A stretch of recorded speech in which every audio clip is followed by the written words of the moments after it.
मुरुड शेंग हे साधारणपणे 1.5 ते 4.5 मीटर उंच वाढणारे झुडूप किंवा लहान वृक्ष आहे. भारतातील अनेक वृक्ष आणि निमवृक्ष जंगलांमध्ये ही वनस्पती नैसर्गिकरित्या आढळते.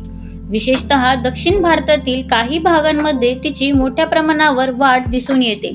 छाटणी केल्यानंतर किंवा आग लावून वरचा भाग नष्ट झाला तरी खुंटापासून पुन्हा जोमाने वाढण्याची क्षमता या वनस्पतीमध्ये असते. मुरुड शेंगची पाने साधी, दातेरी आणि हृदयाकृती असतात. त्यांच्या खालच्या बाजूस सूक्ष्म लव आढळतात. या वनस्पतीला ऑगस्ट ते डिसेंबर दरम्यान सुंदर लाल रंगाची फुले येतात. कालांतराने या फुलांचा रंग निळसर होतो. फुलांपासून तयार होणारी फळे सर्पिल किंवा मुरडलेल्या आकाराची असतात. याच वैशिष्ट्यामुळे या वनस्पतीला मुरुड शेंग हे नाव मिळाले आहे. मुरुड शेंगचा सर्वात महत्त्वाचा उपयोग म्हणजे तिच्या सालीपासून मिळणारा धागा. हा धागा नरम, चमकदार आणि टिकाऊ असतो. जरी तो तागापेक्षा कमी मजबूत असला तरी अधिक काळ टिकतो.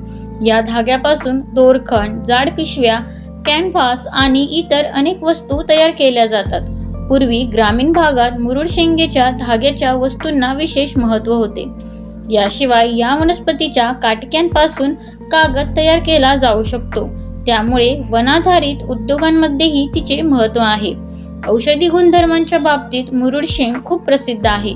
तिची सुकी फळे मुलांमधील पोटफुगी, मुरडा आणि इतर पचनाच्या तक्रारींवर उपयोगी मानली जातात. मुळे आणि खोडांमध्ये कफ कमी करणारे, सूज कमी करणारे आणि स्तंभक गुणधर्म आढळतात. छातीत पू होणे, जठराचे विकार आणि काही पारंपरिक उपचारांमध्ये मुळांचा रस वापरला जातो. कोकणातील काही भागात मधुमेहासाठीही याचा उपयोग केला जात असल्याचे आढळते. तसेच साल, अतिसार, आमांश आणि मळमळ यांसारख्या तक्रारींवर उपयुक्त मानली जाते. मुरुड शेंगच्या कोवळ्या फांद्या गुरांसाठी उत्तम आणि पौष्टिक चारा आहेत. त्यामुळे शेतकरी आणि पशुपालकांसाठीही ही वनस्पती फायदेशीर ठरते. एकाच वनस्पतीत औषधी गुणधर्म, मजबूत धागा, पशुखाद्य आणि औद्योगिक उपयोग यांचा सुंदर संगम पाहायला मिळतो. त्यामुळे मुरुड शेंग ही निसर्गाने दिलेली एक मौल्यवान देणगी म्हणावी लागेल. धन्यवाद.